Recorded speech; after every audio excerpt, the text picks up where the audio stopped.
Ang aking lulutuin naman ngayon ay magluluto ako ng ginataang tilapia na may petsa. Ngayon ko munang gagawin ay piprituin ko muna yung isdang tilapia.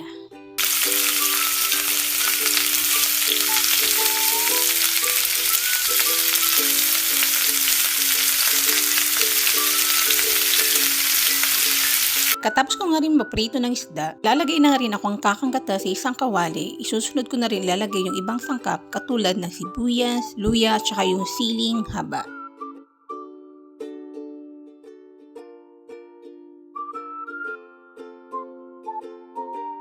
Lagay nga rin ako dito ng pamintang durog. Sunod ko na rin gagawin dyan ay pakukulang ko na nga rin yung kakanggata ng mga 10 minuto. Sarap nga rin talaga sa ginataang tilapia yung medyo malapot nga rin yung pagkakaluto sa kakanggata. Pas na nga rin ang 10 minuto dahil okay na nga rin yung pagkakaluto sa kakanggata, ilalagay ko na nga rin dyan yung pechay.